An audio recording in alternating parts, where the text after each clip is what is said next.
Marcos. Ang laban po ngayon ay pwersa ng kadiliman laban sa pwersa ng kasama.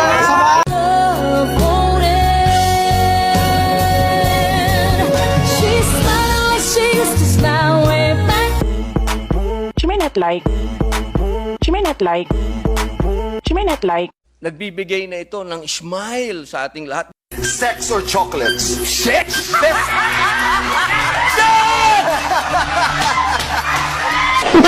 Halata na nagsinungaling ka. Huwag mo kami ng point dito. You're wasting our time here eh. Magsasalita ba kayo? Hindi.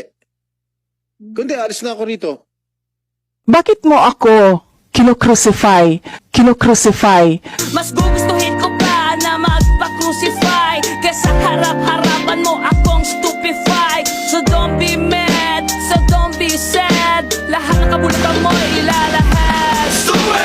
Ang unity was the tandem during the 2022 elections, and then tandem of Bongbong Sara during the 2022 elections, and then umanang elections nila Oglamin. We are not candidates anymore.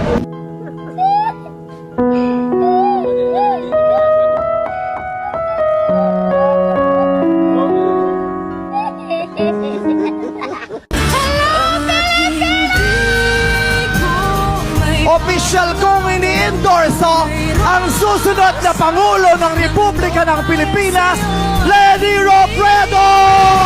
Mailawan ang lahat ng kanino, pero sisigapin ko at hindi ako magpapahinga hanggat hindi mo pa magawang muling ipagmalaki na ika'y isa.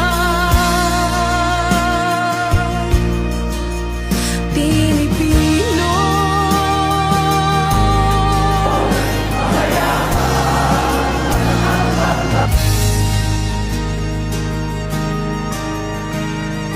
Huwag kang matatakot, may kasangga ka sa laban na ito, sabay natin gisingin ng nasyon. At alam ko ang aking kaya